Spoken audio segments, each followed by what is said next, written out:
আপোনালোকৰ মাজত আৰু এটা গুৰুত্বপূৰ্ণ ভিডিঅ' নিছোঁ। ভিডিঅ'টো আপোনালোকে স্কিপ নকৰি ভিডিঅ'টো সম্পূৰ্ণলৈকে চাই থাকিব। ইয়াত চাব পাৰে CRPFৰ ফালৰ পৰা CRPF কনষ্টেবল ৰিক্ৰুইটমেণ্ট CRPFৰ ফালৰ পৰা কেইবা হাজাৰ পদ মুকলি কৰি দিছে। ইয়াত কোনে কোনে আবেদন কৰিব পাৰিব, শিক্ষাগত যিটো অৰ্হতা, বয়সৰ যিটো সময়সীমা আৰু চিলেকশ্যন যিটো প্ৰচেছ হয় আৰু এক্সাম পেটাৰ্ণটো গোটেইখিনি সম্পূৰ্ণ তথ্য এটা ভিডিঅ'তে পাই যাব।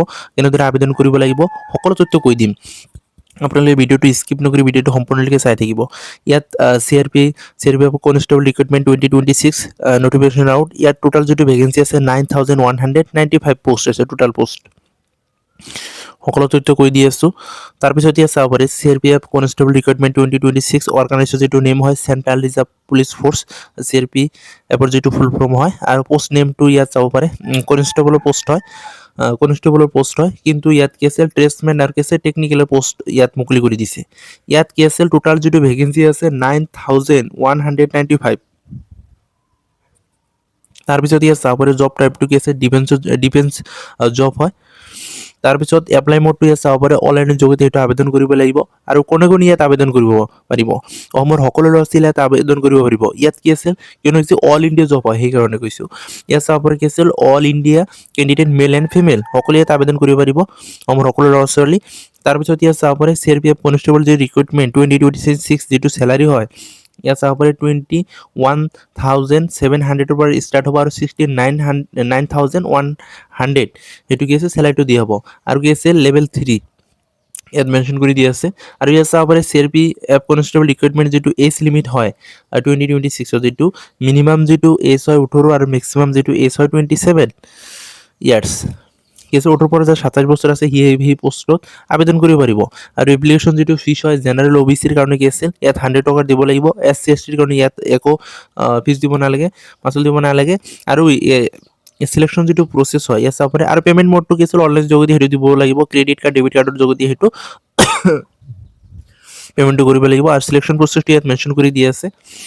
পি টেষ্ট হ'ব, তাৰপিছত CBT এক্সাম হ'ব, তাৰপিছত মেডিকেল টেষ্ট হ'ব। ইয়াত প্ৰথমত কিবা ফিজিকেল হ'ব, তাৰপিছত কি আছিল কম্পিউটাৰ বেছড এক্সাম হ'ব, কম্পিউটাৰত এক্সাম হ'ব, তাৰপিছত মেডিকেল টেষ্ট হ'ব, তাৰপিছত ডকুমেণ্ট ভেৰিফিকেশ্যন হ'ব, তাৰপিছত ফাইনেল মেৰিট লিষ্ট দি দিব। তাৰপিছত ইয়াত চাব পাৰে কনষ্টেবল CRPF যিটো কনষ্টেবল 2026 যিটো CBT এক্সাম পেটাৰ্ণটো ইয়াত মেনশ্যন কৰি দিয়া আছে। মই কৈ দিছিলোঁ চিলেবাছটো কৈ দিম।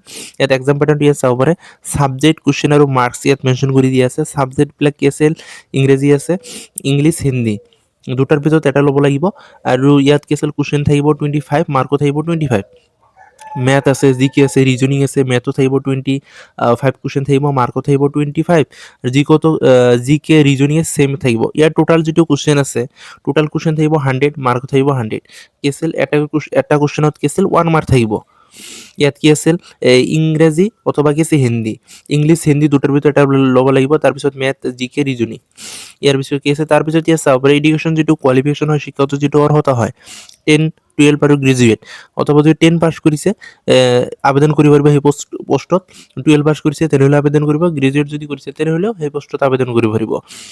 তাৰপিছত ইয়াত চাব পাৰে ইম্পৰ্টেণ্ট ডকুমেণ্ট ফৰ কেণ্ডিডেটছ কি কি ডকুমেণ্ট লাগিব ইয়াত গোটেইখিনি মেনশ্যন কৰি দি আছে। ইয়াত চাব পাৰে আধাৰ কাৰ্ড লাগিব অফ দ্য কেণ্ডিডেট আছে, আধাৰ কাৰ্ড লাগিব, কেণ্ডিডেটৰ কি আছে 10 ক্লাছ চাৰ্টিফিকেট মাৰ্কশ্বিটটো লাগিব, ৰেজিষ্টাৰ মোবাইল নম্বৰ লাগিব, ইমেইল ID লাগিব, পাছপ'ৰ্ট চাইজ ফটো লাগিব, ছিগনেচাৰ লাগিব আৰু কাষ্ট চাৰ্টিফিকেট যদি আছে তেনেহ'লে সেইটো লাগিব। তাৰপিছত কি আছে see official notification for the more details. আৰু যদি ডিটেইলছত জানিবলৈ ইচ্ছা আছে কি আছিল অফিচিয়েল ৱেবছাইটত গৈ পিনে কি আছিল আৰু ডিটেইলছত কি দিয়া আছে চাব পাৰিব। মই ডিছক্ৰিপশ্যনত লিংকটো দি দিম, তাৰ পৰা আপোনালোকে চাব পাৰিব।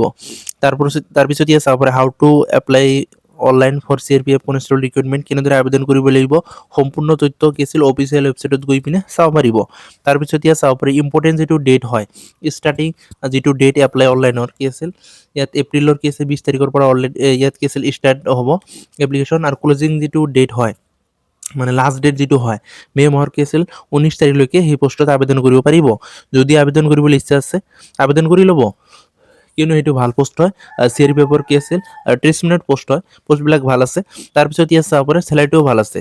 ইম্পৰ্টেণ্ট লিংকবিলাক ইয়াত মেনশ্যন কৰি দিয়া আছে, ডিছক্ৰিপশ্যনৰ লিংকটো মই দি দিম। আৰু এটা কথা যদি ফাৰ্ষ্ট টাইমৰ কাৰণে ভিডিঅ'টো চাই আছে চেনেলটো যদি এতিয়ালৈকে ছাবস্ক্ৰাইব কৰা নাই ছাবস্ক্ৰাইব কৰি ল'ব, কিয়নো সকলো ধৰণৰ কি আছে information video' job information video' দিয়ে থাকোঁ আপোনালোকৰ সুবিধাৰ কাৰণে ডেইলি এটা দুটা দিয়ে থাকোঁ। হ'ব নেক্সট আপোনালোকৰ কাৰণে আৰু এটা ভিডিঅ' আনিম।